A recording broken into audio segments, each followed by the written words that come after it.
듣다 보면 내공이 쌓이는 방송 2시간 철학의 돌풀입니다.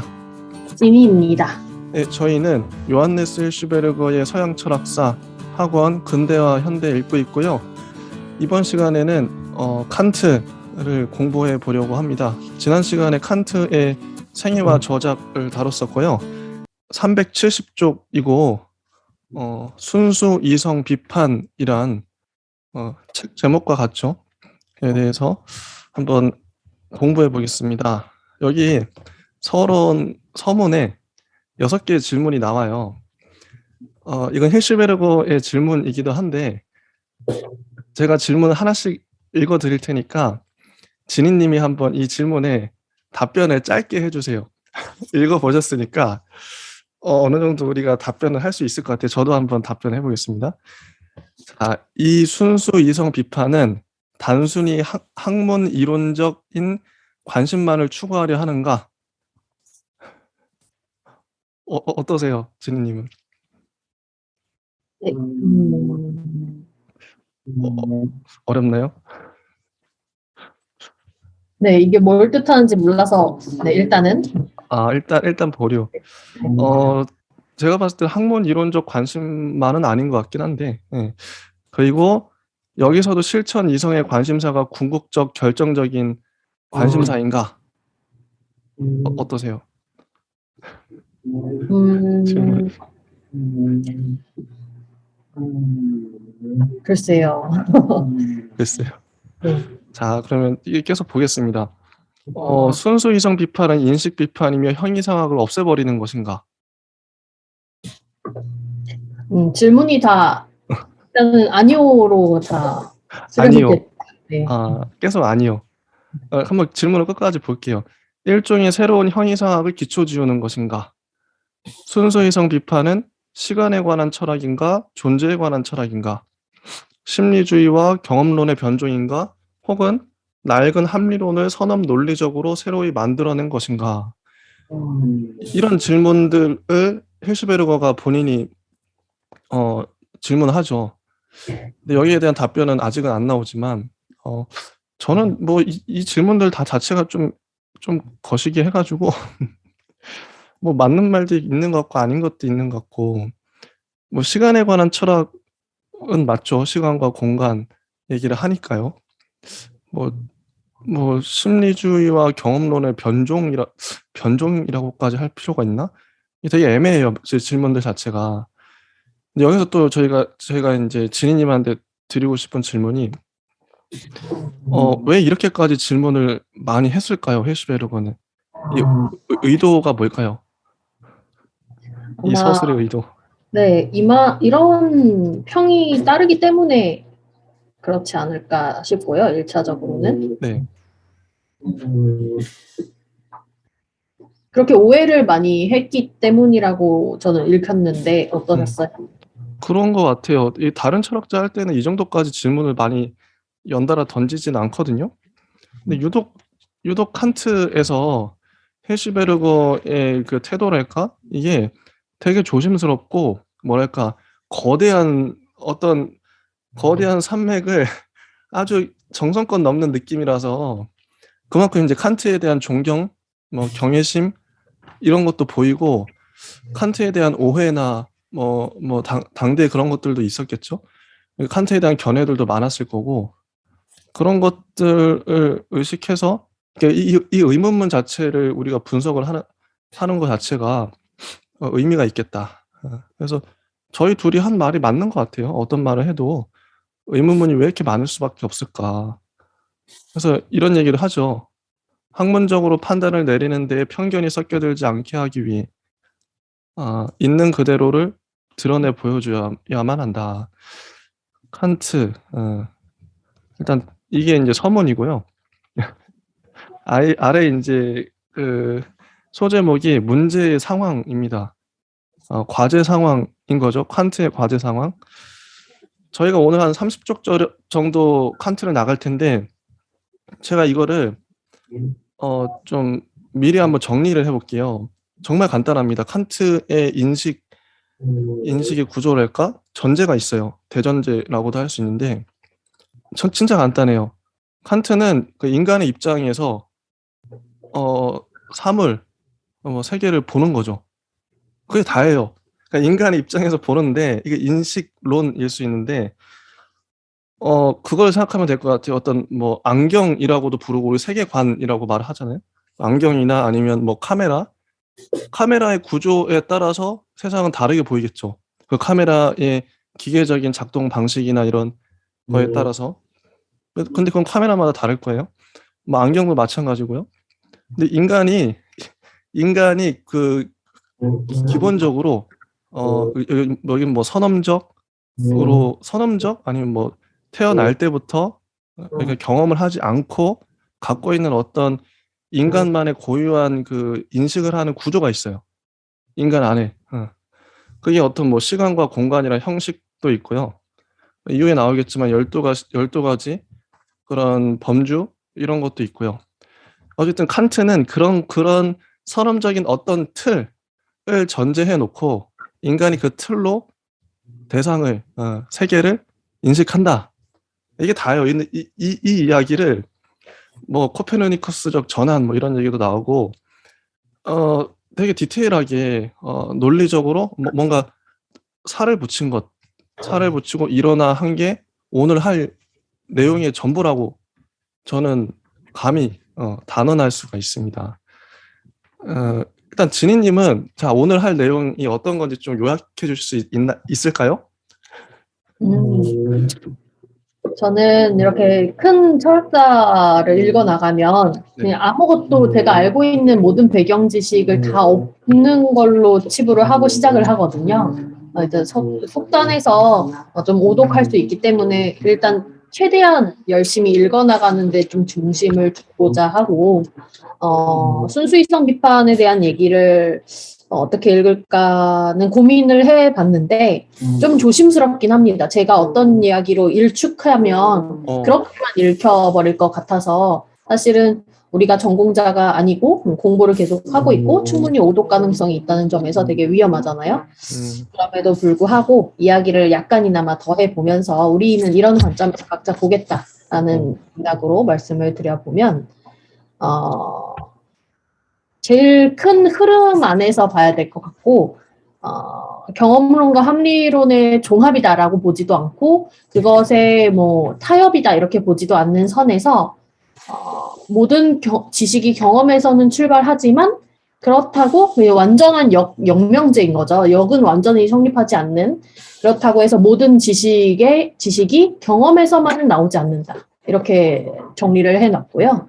그것이 이제 우리 순수이성 비판에서 주로 계속 얘기하게 되는 선험적이라는 단어로 계속 반복되게 될 텐데 그 선험적이 여러모로 붙어서 이야기가 되죠. 뭐 선험적인 관념론, 선험적인 감성론, 선험적인 오성론 이렇게 해서 계속 나오게 될 텐데 그 선험적이라는 개념을 오늘 약간이나마 이해를 하고 가더라도 좀 성공하지 않았나 싶고요. 선험적이라는 개념 자체를 여기 이제 지금 질문을 여러 개 던져주신 것들 중에서 전통적인 형이상학에 유사한 것으로 보면은 좀 실패할 것 같아요. 그래서 지금까지 있었던 내용들을 좀 조금이라도 알고 있었다라고 생각하는 내용들을 좀 지우고 오늘 새로 배운다 생각하시면서 이해를 해 나가시는 쪽이 좋지 않을까, 읽어 나가시는 쪽이 좋지 않을까 싶습니다. 네, 좋습니다.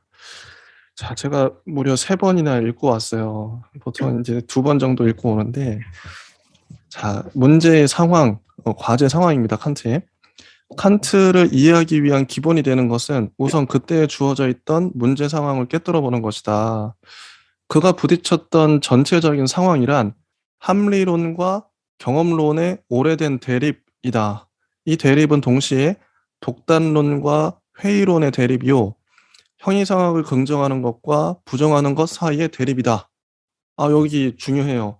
자, 합리론, 경험론 있죠. 합리론은 독단론이고요.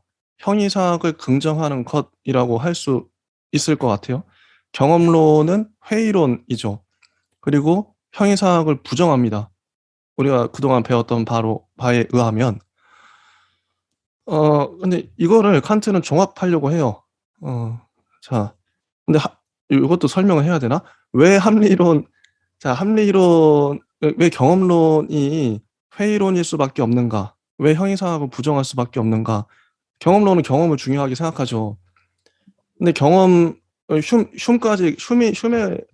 뭐, 홉스롭고 흉 하면서 극단으로 치달았는데, 경험으로 파악하려니까 경험이 불완전하잖아요. 감각이라는 게 사람마다 다르고 온전하지 않으니까. 그래서 회의주의에 빠질 수밖에 없어요. 경험을 밀어붙이면. 이렇게 되는 거고, 합리론은 형이상학을 추구하는데, 형이상학은 어떻게 보면 형이상학을 긍정한다는 건 독단론에 빠질 수밖에 없어요. 밀어붙이면. 둘 다 이래요. 둘 다 독단론과 회의론에 빠질 수밖에 없는 딜레마가 있는데, 이 양자 사이에서 칸트는 그게 시대적 정황인 거죠. 이런 과제 상황에서 어떻게든 그걸 종합하려고. 칸트는 어떻게 보면 형이상학자인 것 같은데, 아무튼 계속 보겠습니다. 그의 과제는 형이상학이 가능하냐 가능하지 않느냐 하는 물음에 집중되는 것 같다. 그리고 칸트는 이렇게 생각했어요. 우리는 독단론자들처럼 이거는 아까 말했던 합리론자인 거죠. 이 독단론자들처럼 그저 폭군적으로 형이상학에 매달려 있어서도 안 되고, 또 자기의 실패에 지쳐버린 회의론자들처럼, 이거는 경험론자들을 일컫습니다. 그 회의론자들처럼 간단히 무관심주의에 빠져버려서도 안 된다. 둘 다 단점이 있으니까요. 오히려 우리는 이성의 자기 인식을 문제 삼지 않으면 안 된다. 그리고 이성의 영원하고 변치 않는 법칙에 따라 거절할 수 있을 그런 법정을 설치하지 않으면 안 된다. 이 법정이라는 게 오늘 재밌는 게요. 칸트는 사고 실험을 많이 했어요. 아인슈타인도 이 사람이 이제 머리로 사고 실험을 통해서 자기의 이론을 전개하잖아요. 칸트도 똑같습니다. 가만히 보면 이게 다 자기 머릿속에서 나온 이론들이에요. 한번 진짜 이거 이론화가 어떻게 되는지, 이것도 우리도 이제 머리를 열심히 쓰면 가능할 것 같긴 한데, 한번 가만히 읽어보세요. 이성을 법정에 세운다는 거죠. 음. 법정에, 당대에도 법정이 어떤 역할인지 모르겠지만 그래도 법정에 세우겠다. 그동안은 합리론자들의 그 주장, 합리론자들이 대세였죠. 경험론은 이제 사이드로 들어왔었고, 근데 합리론자들 같은 경우에는 이성을 전적으로 신뢰했어요. 이성에 대한, 그래서 독단론인 거죠. 형이상학을 전적으로 신뢰했기 때문에. 근데 이 전적으로 신뢰하는 거 말고 법정에 이성을 세워야 된다. 요런 논리입니다. 일단 한번 세워보자. 그러니까 이런 법정이야말로 순수 이성 자체의 비판 이외에 아무것도 아니다. 자, 여기 중요한 게, 오늘 할 말이 많네. 이성 비판이 아니에요. 순수 이성 비판입니다. 그 순수 이성은 뭘까요? 그러니까 순수한 이성. 여기서 말하는 순수 이성은 제가 봤을 땐 경험을 거치지 않은 이성, 경험 이전에 선험적이라고 하죠. 경험론을 이게 위시하는 말이에요. 의식해서 하도 경험론이 이제 그 거대한 그 양대 이제 대립축이니까 경험 이전에 말 그대로 순수한, 클리어한, 퓨어한 그런 이성, 순수 이성인 거죠. 선험적 이성 자체를 비판한다는 겁니다. 그리고 이성이 모든 경험과는 상관없이 얻어내려고 하는 모든 인식에 관한 이성 능력 전체에 대한 비판이다. 뭐 형이상학 전체가 가능하냐 가능하지 않냐, 가능하다고 칸트는 말하죠. 형이상학이 칸트에게 있어서는 형이상학적인 인식이 경험과는 아무런 상관도 없이 타당하다는 것이 확실하다. 경험과는 상관없어요. 이성이, 인식이. 형이상학적인 인식은 그저 선천적인 아프리오리라고 하죠. 아프리오리. 선천적인 판단을 내포하고 있지 않으면 안 된다. 경험을 거쳐버리면 뭐가 문제냐면, 이후에도 나오겠지만 불확실해져요. 못 믿어요. 너무 주관적으로 돼버려요. 그래서 선천적이어야 해요. 인식은, 이성은. 자, 주된 물음은 언제나 오성과 이성이 경험과는 아무런 상관도 없이, 이런 말 많이 나오죠. 경험과는 아무런 상관도 없이 선험적이라는 말하고 같습니다. 순수 이성이라는 거죠. 무엇을 얼마만큼 인식할 수 있는가. 이제 순수 이성의 본래적 과제는 어떻게 해서 선천적 종합 판단이 가능한가? 이런 물음이에요. 이게 중요한데 선천적 종합 판단이 뭔가 분석 판단 자 이게 나눠서 볼게요. 자 선천적이 무엇이냐? 이건 간단하죠. 경험 이전 인간이 경험하기 이전이에요. 경험을 떼어서 보는 거죠. 그러니까 태어나기 이전 인간이 본래부터 타고난 어떤 선천적인 어떤 구조 제가 아까 말했던 틀 이런 게 있다. 그게 선천적인 거고요. 그래서 선천적인 게 중요하고 자 종합 판단과 분석 판단을 분류할 수 있어요. 자 분석 판단은 뭐냐면 명제를 가만히 따져보면 그 뜻이 나오는 게 분석 판단이에요. 예를 들어서 인간이라는 단어를 보면 인간이 뭐 팔 2개 달렸고 다리 2개 달렸고 혹은 인간은 생물이다 뭐 이런 것들은 새로운 정보를 제공해 주지 않죠. 누구나 알잖아요. 인간이라는 단어가 들어있기 때문에. 인간은 뭐 남자와 여자가 나뉜다 뭐 이런 식으로. 근데 그런 건 뭐 분석 판단이라고 할 수 있을 것 같아요. 이미 인제 명제 안에 다 들어 있어요. 명제를 분석하면 그 뜻이 다 들어 있는데 종합 판단은 명제를 아무리 분석해도 뜻이 안 나와요, 새로운 뜻이. 그러니까 종합 판단은 그러니까 과학에서 가능한 거죠. 그래서 종합 판단이 중요해요. 자 선천적 종합 판단. 순수 이성의 과제입니다. 선천적 종합 판단. 근데 이게 제가 지금 설명한 게 틀릴 수도 있기 때문에 이따가 인제 진희 님께서 오류가 있다면 수정을 해 주셔야 돼요. 칸트는 자기 이전의 형이상학을 비난하여 그때까지의 형이상학은 모든 물체는 밖으로 뻗쳐 있다고 하는 명제를 모범으로 삼아 분석 판단을 제공해 줄 뿐이다. 그 이전까지 칸트 이전까지의 형이상학은 분석 판단밖에 제공해 주지 못했어요. 이런 판단들은 실제로 필연적이고 보편적으로 타당하나 분석 판단이요? 개념을 분석하는 데 그치지 않는다. 그것뿐이다. 분석 판단은 새로운 정보를 주지 않아요. 개념의 영역 안에서만 타당합니다. 우리의 인식을 넓혀주지 않아요, 분석 판단은. 자, 칸트에게 있어서는 경험 과학을 기초 지우는 것이 문제로 돼요. 맨 마지막에도 보겠지만 칸트는 철저하게 뉴턴의 물리학, 뉴턴의 과학 이론을 영향을 받았어요. 당대의 가장 최신 과학인 거죠. 근데 경험 과학을 기초 지우는 게 자기의 과제입니다. 그걸 철학화해야 돼요. 우리는 그저 개념들을 분류만 해서 되는 게 아니라 이게 분석 판단이겠죠? 이 개념들을 형성해야 돼요. 올바르게 짜맞춰야 됩니다. 종합 판단해야 된다는 거죠. 우리에게 필요한 것은 설명 판단이 아니라 종합 판단이다. 이런 얘기를 합니다. 자, 우리 인제 373쪽을 보면 칸트는 우리들의 개념들은 경험 속에 바탕을 가져야만 한다는 요청에 있어서는 영국 사람들을 따르면서도 칸트도 경험을 인정해요. 개념은 경험 속에서 생겨요. 아까 그러니까 내가 선언적으로 어떤 틀을 갖고 있더라도 그 틀이 작동되는 건 경험 속이거든요. 그래서 이 칸트가 경험론과 합리론을 잘 조화시켰어요. 따져보면. 자, 이들이 자기들의 경험론에서 이끌어낸 결론, 즉 경험과학들에는 개연성의 성격밖에 인정해주지 않으는 회의론에는 따르지 않는다. 아까 얘기했었죠. 경험론을 밀어붙이면 회의론에 빠진다. 근데 칸트는 회의론을 피해갔어요. 자기 틀이 자 어떻게 피해? 이것도 얘기를 할 수밖에 없는데 그 코페르니쿠스적 전환인 거죠. 대상에 나의 포커스를 맞추면 대상은 불확실해요. 왜냐면 주체 밖에 있기 때문에 나의 밖에 있기 때문에 대상은 변하는 거죠.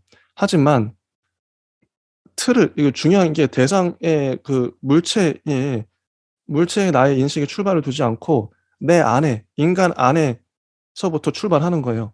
내 안에 이 틀은 확고하잖아요.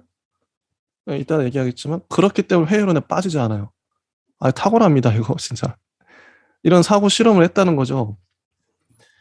그는 모든 경험과학은 단순한 신념에 지나지 않는다는 사실에 만족하려고 하지 않았다.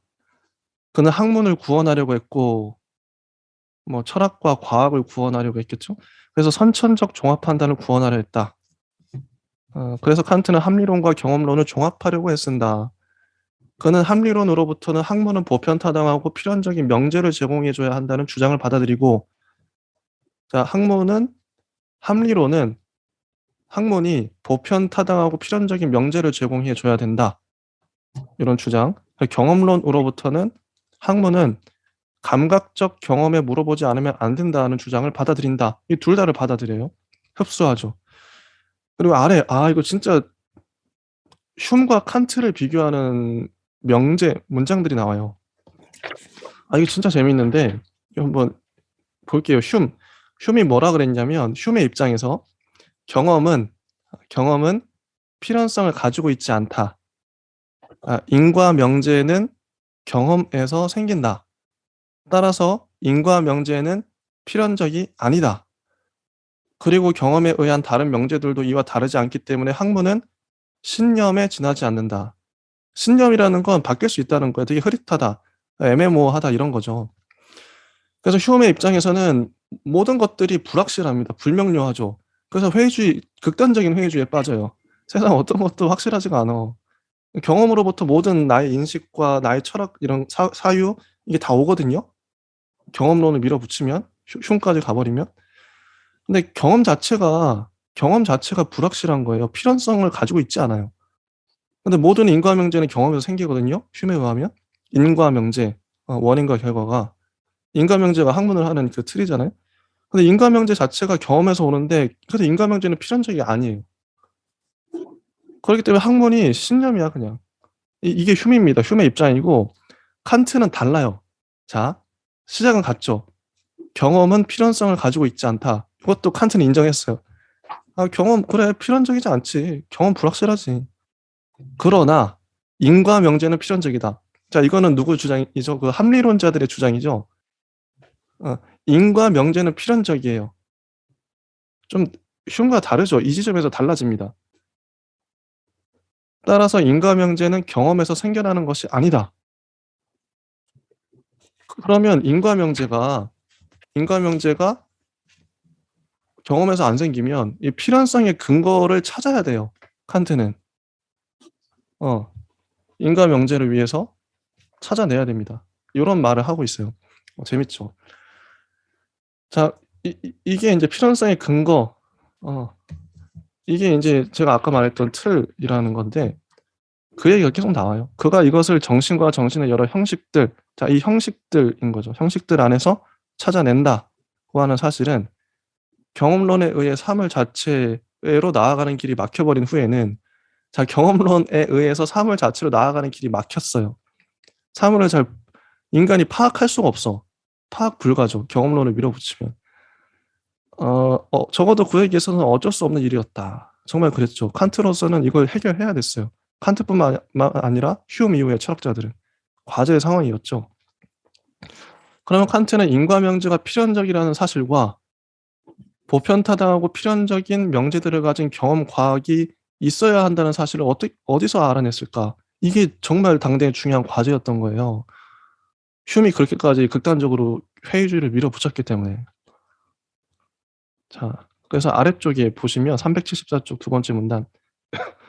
여하튼 칸트는 선천적 종합 판단을 받아들일 객관적 근거가 있다고 주장하고 있다. 이 근거는 순수 수학과 순수 물리학 안에 있다는 것이다.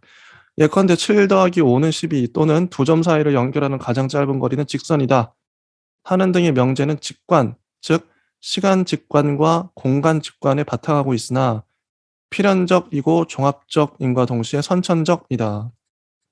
객관적 근거가 순수 수학과 순수 물리학이에요. 근데 직관이죠. 시간 직관과 공간 직관. 이것들은 필연적이고 종합적이고 선천적이다. 이 얘기를 하고 있습니다. 자, 이렇게 해서 칸트는 경험 과학이 구제되었다고 생각해요. 이렇게 함으로써 순수 수학에다 기초를 제공해 주었다.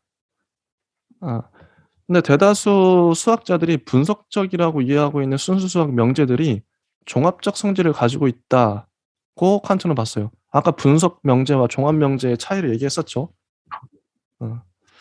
우리들은 칸트와는 반대로 다음과 같이 말할 수 있다. 이건 뭐 칸트에 이제 반대되는. 근데 이게 제가 이 명제들도 가만히 좀 분석할 필요가 있어요. 이것도 사고 실험인데요. 재밌어요. 한번 읽어드릴게요. 직관은 감성적이다. 그렇다면 이 직관은 순수하지 못하다.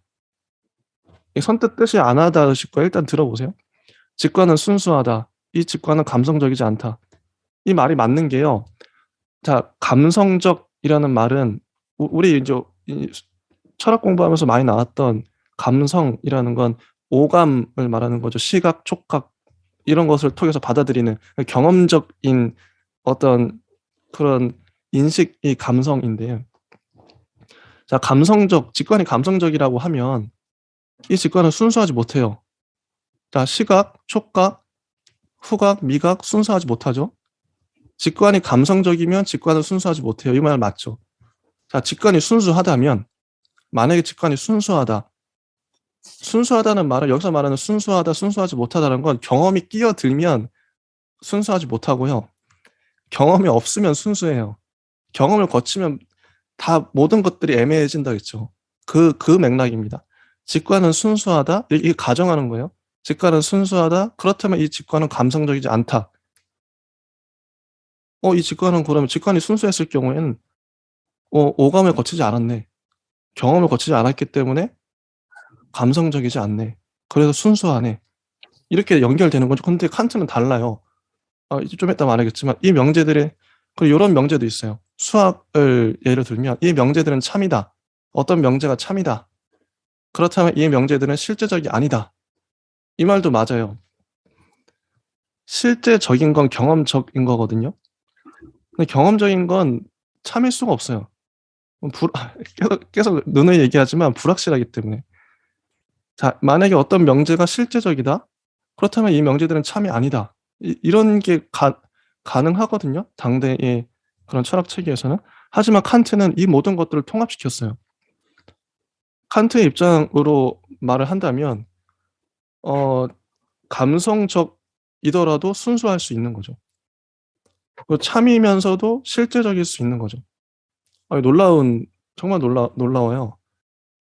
자, 요 정도까지 하고 제가 신이 나가지고 설명을 많이 했는데 재밌어요. 이게 따져보면 가만히 읽어보면 다 맞는 말이고 이게 사고 실험하고 같이 한다. 칸트와 같이 사고 실험을 한다 이렇게 생각하시면 돼요. 자, 진희님은 혹시 좀 하실 말씀 있으실까요? 네, 아마 우리가 칸트를 읽으면서 쉽게 뭔가를 비판하거나 비판 지점을 찾거나 아니면 이렇게 딱딱 끊어서 도식화하기는 좀 어려울 거예요. 그것이 다 연계되어 있고 칸트가 선험적이라고 말할 때 그리고 어떤 이성이라는 단어를 사용할 때랑 비판이라는 단어를 사용할 때도 우리가 일상 언어로 사용하는 바가 아니라 좀 더 큰 틀에서 사용하고 있기 때문에 그 복잡한 개념들을 동시다발적으로 떠올리면서 바로 이해하기란 쉽지는 않거든요.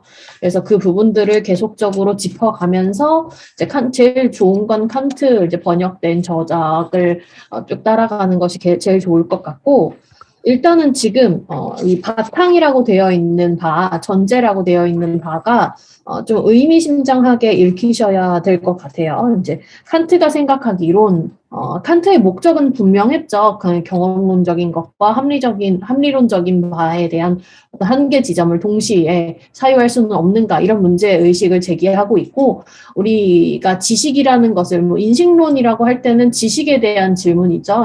철학에서의 인식론은 우리는 무엇을 알고 있으며 그 알은 뭘로 증명할 수 있는가 이성에 대한 문제인데요.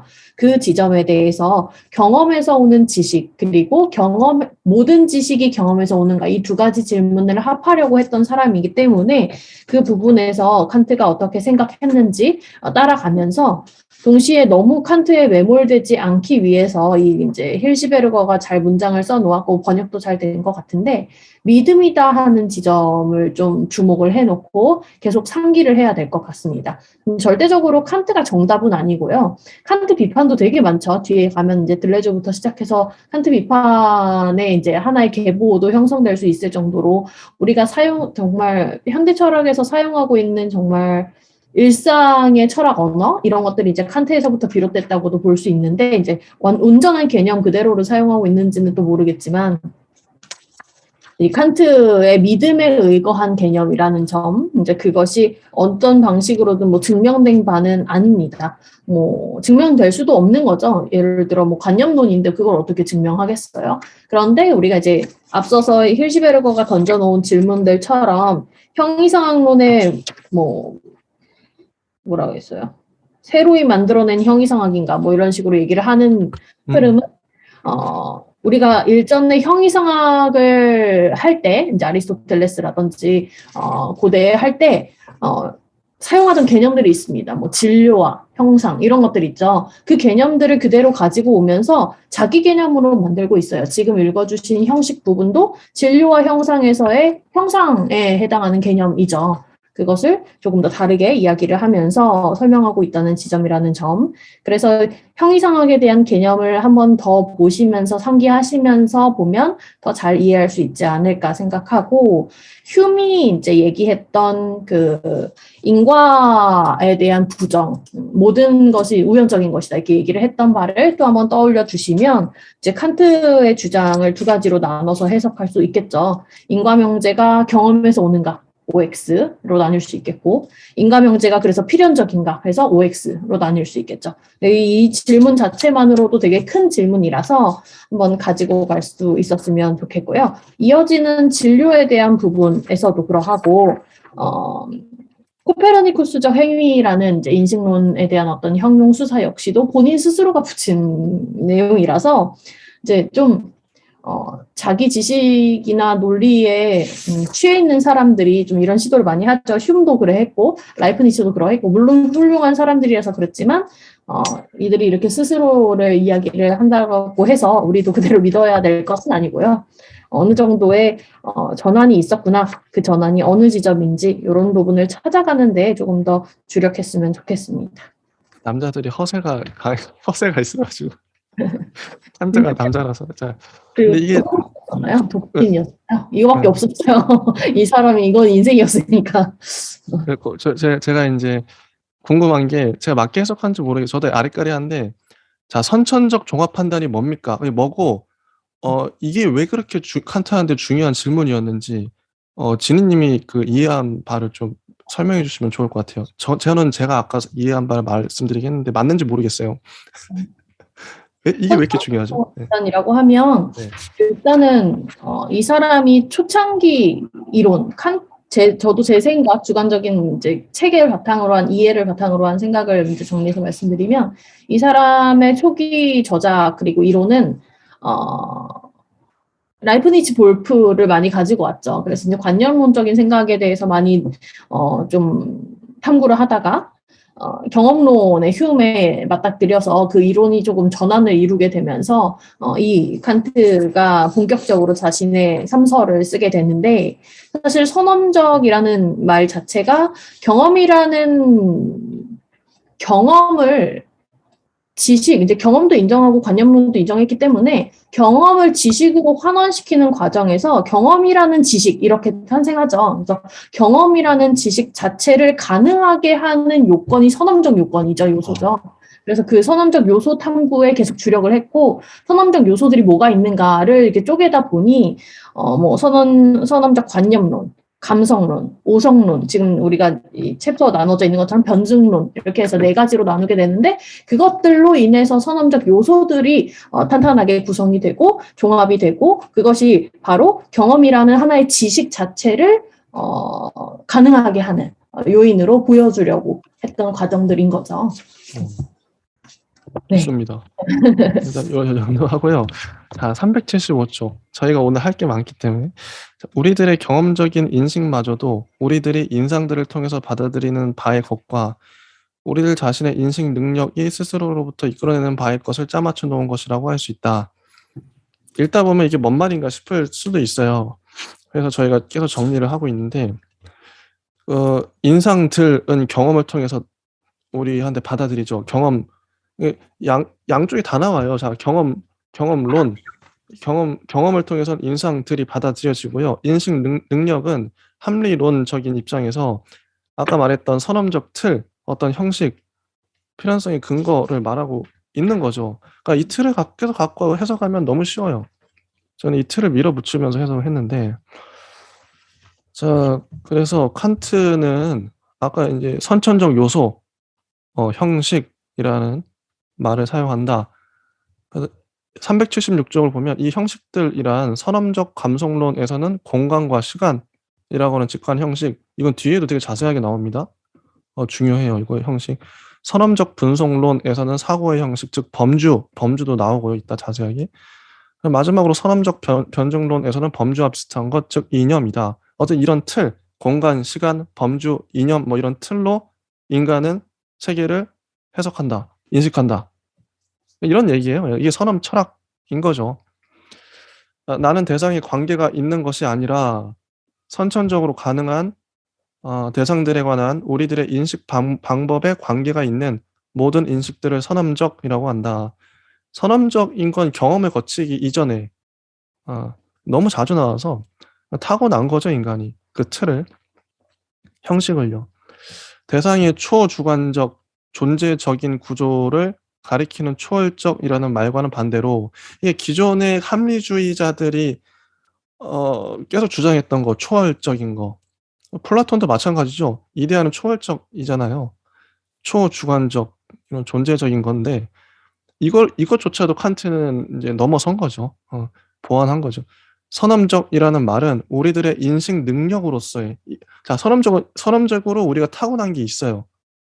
인간으로 내려왔죠. 신에서 초월로 이렇게 합리주의를 밀어붙이면 초월이 되고 자, 신으로 갈 수밖에 없어요. 합리론자들은 형이상학을 밀어붙이면 형이상학의 끝은 신입니다. 신이에요. 그래서 초월적이에요. 근데 이거를 인간으로 끌어내렸어요. 신으로 올라갔던 그 초월 막 방방 저 멀리 갔던 것들을 이 칸트의 공헌이죠. 우리들의 인식 능력으로서의 정신의 합법치성을 뜻한다. 선험적인 게. 주관의 측면으로부터 기획된 뭐 이런 얘기 나오고요. 칸트의 공헌이 커요. 그래서 선험 철학은 낡은 형이상학의 초월 철학에 대한 부정이다. 초월하려고 하는 걸 인간적으로 주관으로 또 심리학으로 끌어내렸으니까요. 이 선험적이라는 용어는 또 휴메 심리주의와 상대주의에 대한 반대를 뜻하기도 한다. 그죠? 경험론에 대한 반대.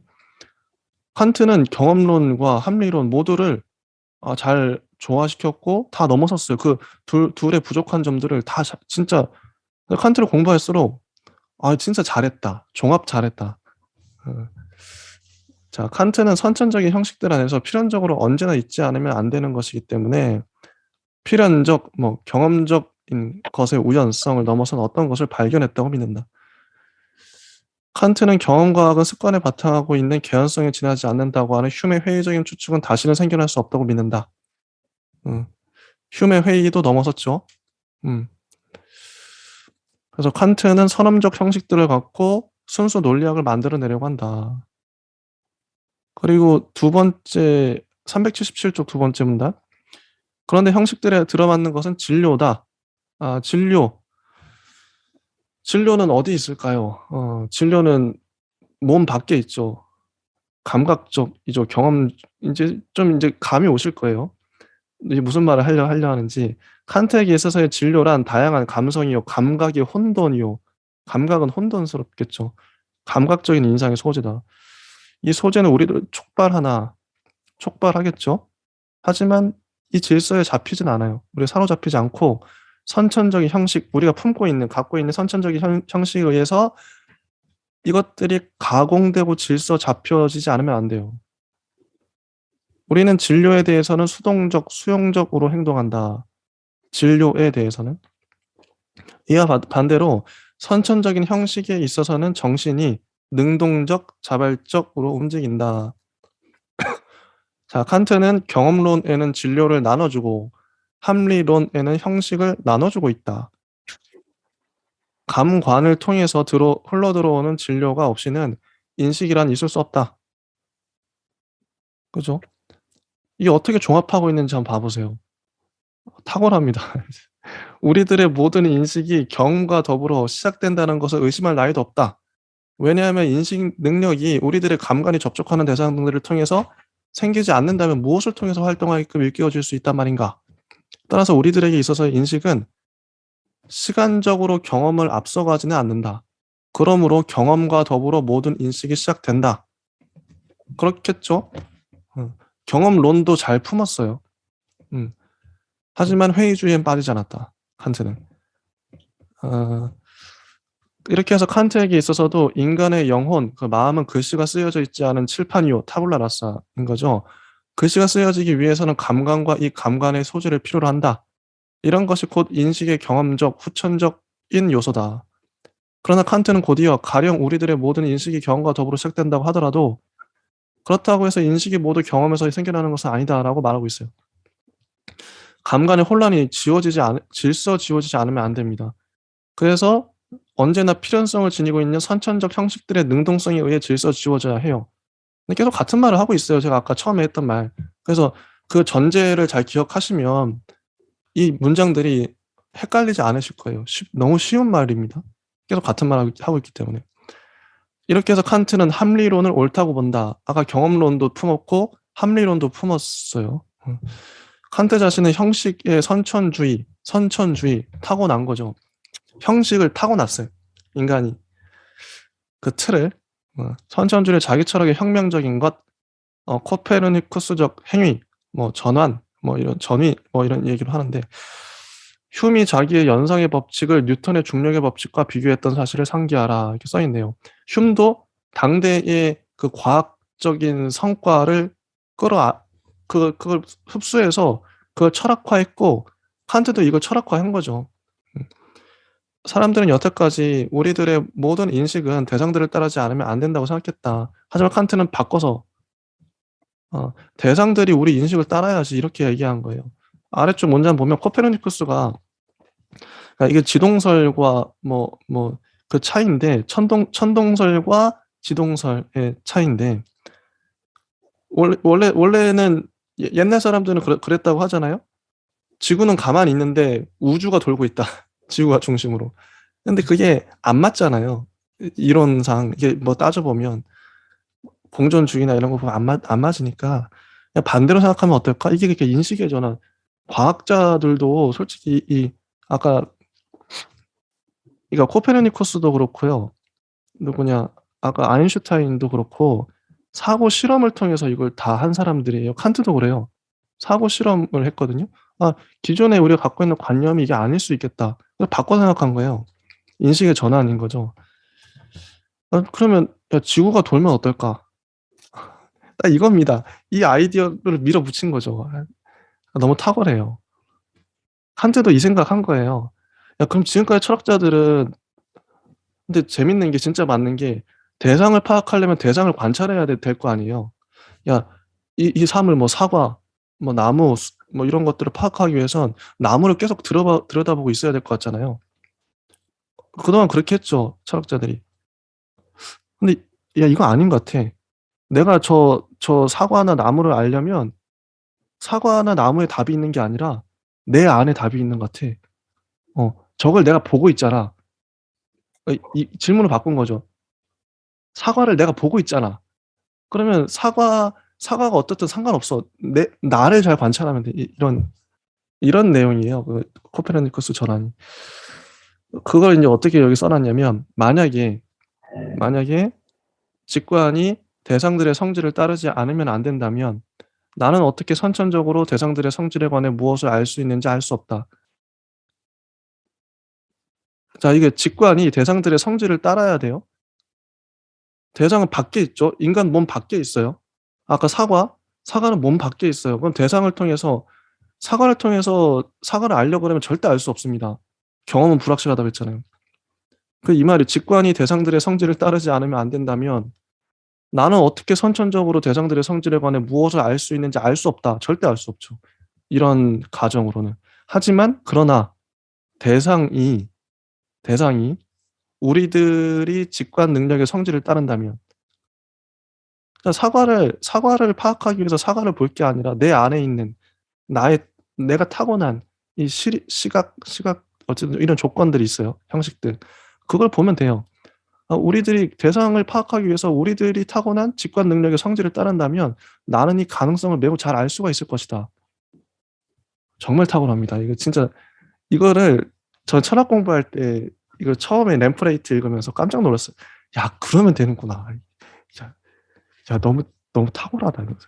깜짝 놀랐어요. 정말 탁월한. 따라서 칸트는 이렇게 하여 자기는 경험론의 요구들을 충족시켜 주면서 로크와 휴맥에서 비롯되는 회의론에는 반대하면서 보편타당하고 엄밀히 필연적인 학문을 정립했다고 믿는다. 그렇죠. 자, 그리고 저 379쪽 맨 아래 보시면 이거는 칸트가 형이상학을 구축하려 했다. 근데 순수 이성 자체에 피할 수 없는 과제들은 하나님, 자유, 죽지 않음이다.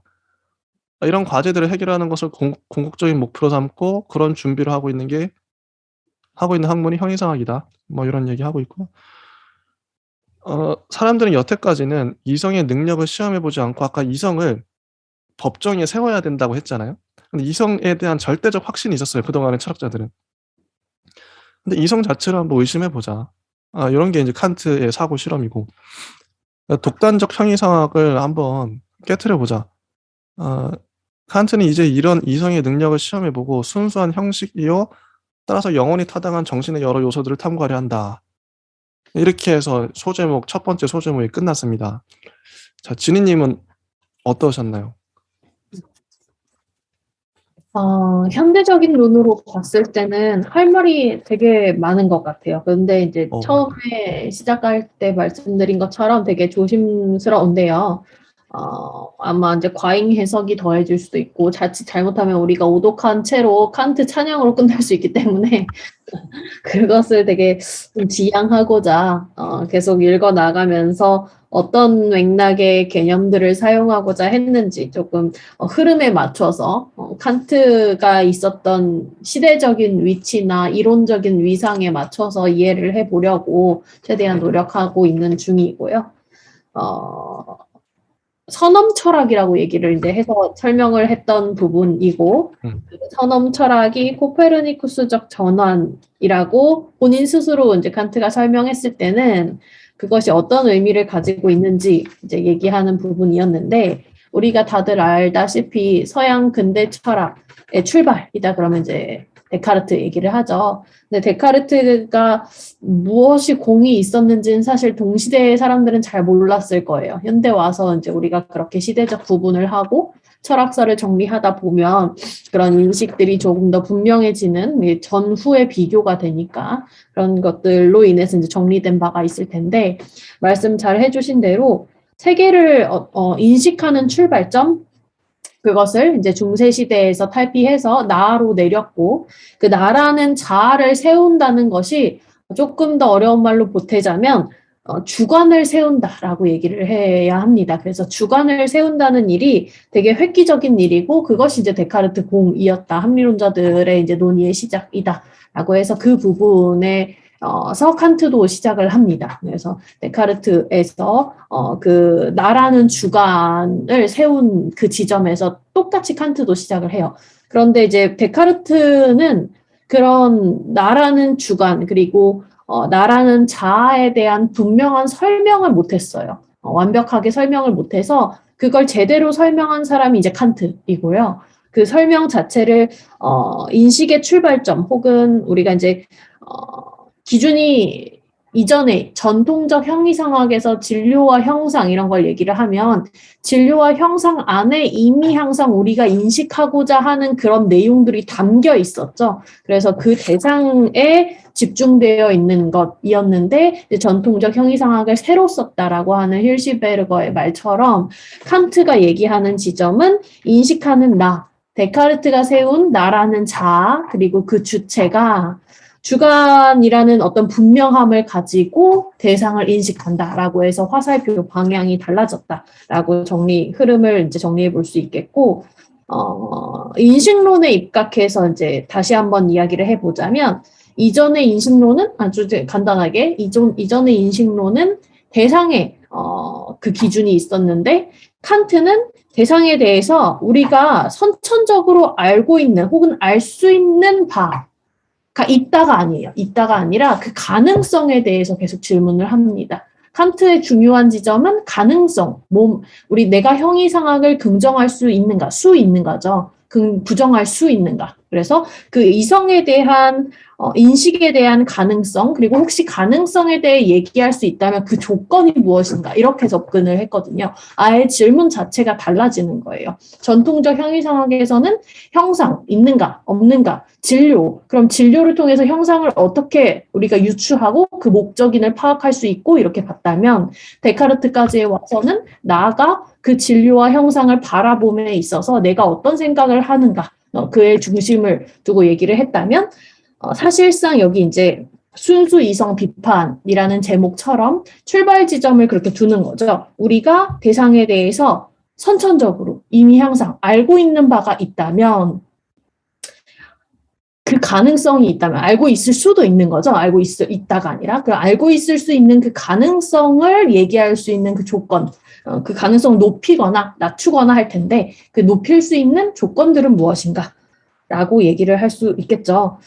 그래서 이제 방금 이야기해주신 그런 대상의 성질 그 자체 얘기하는 그 마지막 부분에서도 이제 칸트의 생각으로는 대상의 성질에 대해서 우리가 알고 있는 것은 아무것도 없어요. 그 대상의 온전한 성질. 그거는 쉽게 생각해서 사람 대 사람도 마찬가지인 것 같아요. 아무리 가까운 연인 관계여도 나는 그 사람의 이름을 부르고 그 사람의 습관 정도는 알 수 있어도 그 사람 존재가 뭔지는 몰라요. 그리고 나 자신도 내가 누구인지 존재의 본질 자체를 몰라요. 그런데 그 모르는 바 안에서 칸트 얘기로 좀 돌아가서 생각을 해보면 인간이라는 한 개체, 본질 혹은 사물의 본질에 대해서 얘기하는 건 전통 형이상학이지 칸트의 관심은 아니었어요. 그래서 이 대상의 성질 그 자체, 본질을 파악하는 게 칸트의 관심사가 아니었고, 오히려 우리가 이제 관심을 가져야 하는 그 바는 우리가 어떤 인식적인 능력으로 인해서 대상의 어떤 방식의 생각이 흘러나갔게끔 우리가 인식을 갖게끔 될 텐데,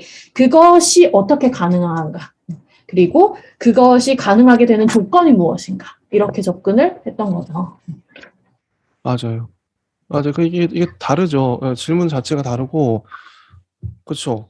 그러니까 이 칸트의 인식 구조를 저희가 제일 첫 번째 책 할 때 그 램프레이트의 서양 철학사 읽을 때 같이 했던 그 윤님이 있으셨는데, 그때도 이렇게 칸트는 인식을 이렇게 쪼개서 본다고 하는데, 지금 우리가 현대 과학에서 보는 그런 인식 구조랑 진짜 거의 흡사해요. 시각이, 그러니까 눈에 과학 시간에 배우는 거 생각하시면 될 거예요. 이 사과가 앞에 있으면 이게 빛이 이렇게 비춰가지고 이게 사물이 이제 눈에 이제 시각이 들어오고 그게 뭐 뇌로 가고 인식되는 그 과정이 있을 거 아니에요. 쪼개 보면 칸트도 거의 그런 식으로 생각을 하더라고요. 그게 되게 근대적이죠. 과학적으로 물론 뉴턴의 영향을 받았다고 하니까 당대의 과학을 철학하는 게 이제 이 사람의 목적이기도 했었고, 그래서 어떻게 보면 당대의 과학이 그만큼 뉴턴이 있었기 때문에, 그런 과학적 발전이 있었기 때문에 그걸 고스란히 받아서, 실제로 칸트는 철학자이기 이전에 과학자이기도 해요. 칸트의 논문들 같은 거 보면 제일 처음부터 철학 논문을 안 쓰고 과학 논문을 썼습니다. 당대 철학자들이 그런 사람들 많이 있죠. 스피노자 같은 경우에도 그렇고. 근데 거의 말년에 가서야 이게 이제 철학 쪽에 이제 막 원래 자연지리학 강의하셨던 분이고, 그러니까 이분은 과학자예요. 과학자로 생각해요, 저는. 과학을 이렇게 막 심취해서 막 파고들다가 하다 보니까 이거 철학적으로 가겠는데? 이런 느낌이에요, 지금. 그래가지고 이렇게 과학의 철학화랄까? 그래서 이런 좀 발상의 전환이 가능하지 않았나. 당대로서는 지금 보면 되게 당연한 건데, 당대로서는 혁신이었겠죠. 네, 일단 요 정도 하고요. 다음 소제목은 다음 시간에 하는 것으로 하겠습니다. 오늘 재밌네요. 네, 감사합니다. 감사합니다.